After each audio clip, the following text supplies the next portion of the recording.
नमस्कार, आदाब, सत श्री अकाल, जय भीम, जोहार। मेरा नाम है नवीन कुमार। बहराइच हिंसा के मामले में नफरत फैलाने में चैनलों की अपनी ही संस्था ने रजत शर्मा के इंडिया टीवी को बेनकाब कर दिया। सोचिए कि जिस संस्था का गठन किया गया हो कि वह चैनलों के स्टैंडर्ड मेंटेन करेगा, उसे नफरत की प्रयोगशाला नहीं बनने देगा, पत्रकारीय मूल्यों की रक्षा करेगा, उस संस्था का अध्यक्ष ही नफरत फैलाने में पकड़ा जाए और उसे कहा जाए कि आप बस भी करो, सबसे पहले तो अपने चैनल का वीडियो डिलीट करो। समझ तो गए ही होंगे आप। हम बात कर रहे हैं इंडिया टीवी के मालिक रजत शर्मा की। देखिए, एक संस्था NBDA, news broadcasters and digital association, देश के 27 टीवी चैनल वाले इसके मेंबर हैं। 19 सितंबर 2025 को ही रजत शर्मा को दूसरी बार इसका अध्यक्ष चुना गया। वो 9 जुलाई 2024 से ही सर्वसम्मति से इसके अध्यक्ष बने हुए। मतलब सारे चैनल वाले मानते हैं कि ये स्टैंडर्ड मेंटेन करने के लिए उनसे अच्छा और काबिल आदमी कोई नहीं है। लेकिन इसी एनबीडीए से जुड़े एनबीडीएसए यानी national broadcasters and digital standard authority ने कहा है कि ऐसा नहीं है। पहले अपनी नफरत को लगाम दीजिए रजत शर्मा जी। एनबीडीएसए ने वेबसाइट पर अपने कोड ऑफ एथिक्स में बाकायदा लिखा है, एनबीडीएसए आचार संहिता और प्रसारण मानकों का प्रबंधन करता है, जिसे एनबीडीए द्वारा, जिसके अध्यक्ष रजत शर्मा है, स्वेच्छा से अपने सदस्य ब्रॉडकास्टर्स के लिए तैयार किया गया है, ताकि वे जिम्मेदार प्रसारण के प्रति अपनी प्रतिबद्धता प्रदर्शित कर सकें और अपना दायरा तय कर सकें। इसी एनबीडीएसए ने अपने अध्यक्ष रजत शर्मा के इंडिया टीवी को बहराइच हिंसा पर एक घृणा प्रेरित पैनल की मेजबानी करके निष्पक्षता का उल्लंघन करने का दोषी पाया है और कहा है कि इसको हर प्लेटफॉर्म से हटाइए और दूसरे चैनलों को भी बताइए कि हमने ऐसी नफरत फैलाने का काम किया है। इसको कहते हैं सिर मुंडाते ही ओले पड़े। रजत शर्मा 19 सितंबर को दूसरी बार एनबीडीए के अध्यक्ष चुने गए और केवल 6 दिन बाद यानी 25 सितंबर को एनबीडीएसए ने शर्मा जी के चैनल पर बहराइच हिंसा को लेकर एक कार्यक्रम पर शर्मिंदगी का लेवल चिपका दिया। वाह! Citizens for justice and peace यानी सीजेपी नाम की एक संस्था ने 15 अक्टूबर 2024 को कॉफी पर कुरुक्षेत्र नाम के एक कार्यक्रम का प्रसारण किया था। इसके 2 दिन पहले 13 अक्टूबर 2024 को दुर्गा पूजा विसर्जन जुलूस के दौरान बहराइच के महाराजगंज इलाके में सांप्रदायिक हिंसा भड़क उठी थी। एक मस्जिद के पास तेज आवाज में लाउड स्पीकर बजाने के चलते झड़प हुई थी। गोलीबारी में 22 साल के राम गोपाल मिश्रा की जान चली जाने के बाद पूरे इलाके में दुकानों, घरों, अस्पतालों और गाड़ियों में तोड़फोड़ और आगजनी का सिलसिला चल पड़ा था। इसके ठीक 2 दिन बाद इंडिया टीवी ने घटना पर चर्चा करने के लिए कॉफी पर कुरुक्षेत्र नाम का एक शो बनाया। सौरभ शर्मा इसके एंकर थे। सीजेपी ने प्रसारण के 6 दिन बाद 21 अक्टूबर 2024 को दाखिल अपनी शिकायत में कहा कि इस शो के जरिए मुसलमानों को बदनाम किया गया और हिंसा को कथित तौर पर मुसलमानों द्वारा हिंदुओं के खिलाफ तैयार किए जा रहे एक बड़े गृहयुद्ध के हिस्से के रूप में पेश किया। पैनल में शामिल प्रोफेसर संगीत रागी, प्रदीप सिंह और शांतनु गुप्ता ने इसका इस्तेमाल मुसलमानों के खिलाफ व्यापक भड़काऊ दावे करने के लिए किया। रजत शर्मा के चैनल पर एंकर सौरभ शर्मा ने कार्यक्रम की शुरुआत पत्थरबाज सेना, कट्टरपंथी मुसलमान, गृह युद्ध और षड्यंत्र जैसे शब्दों से की।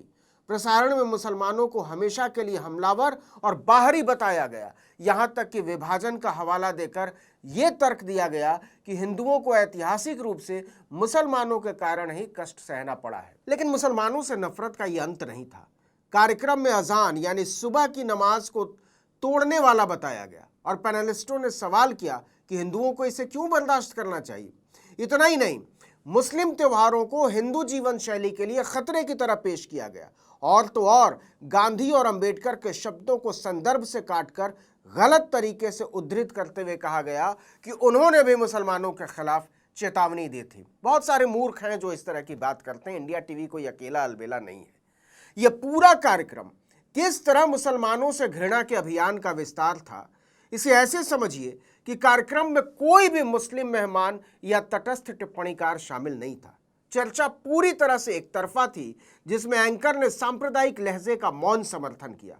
पैनलिस्टों ने खतरनाक अपील करते हुए कहा कि हिंदुओं को अपनी रक्षा के लिए लाठी लेकर सामने आ जाना चाहिए।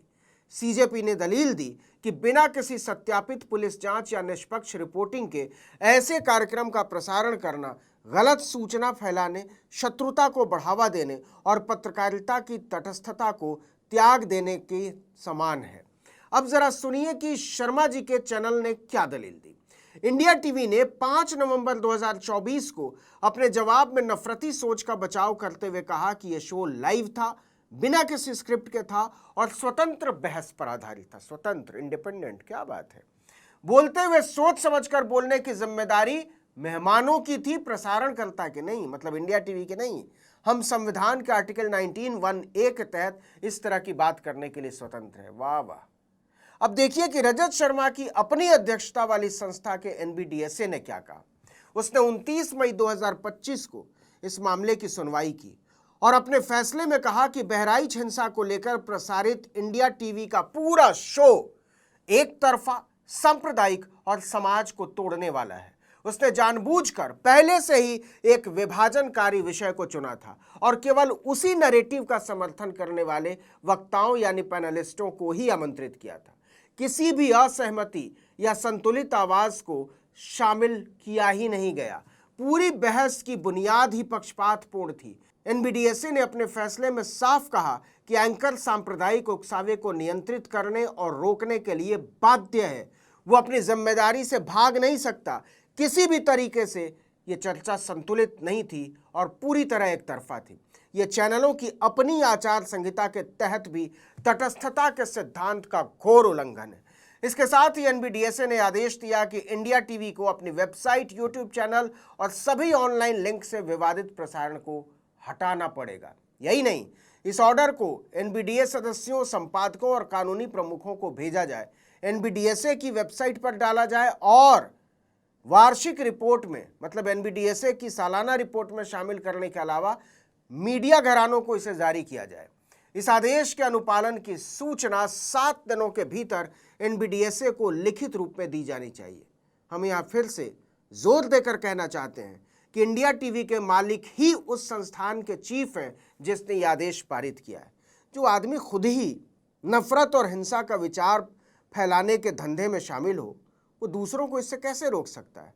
इस फैसले से एक बात तो फिर से साफ हो जाती है, टेलीविजन चैनलों पर संतुलित आवाजों को दरकिनार करके सांप्रदायिक एजेंडे को आगे बढ़ाने के लिए बहस का ताना बाना बुना जा रहा है और इस खेल में एंकर की भूमिका सबसे खतरनाक है।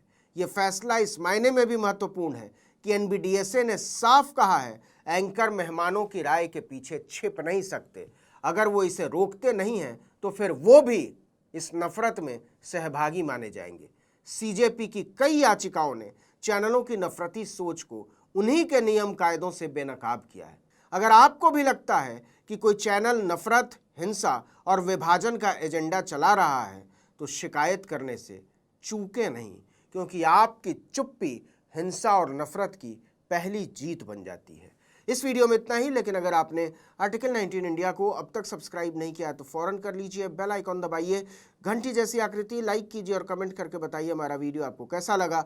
हमारा ट्विटर हैंडल है आर्टिकल 19_इंडिया और मेरा ट्विटर हैंडल है नवीन जर्नलिस्ट। नमस्कार।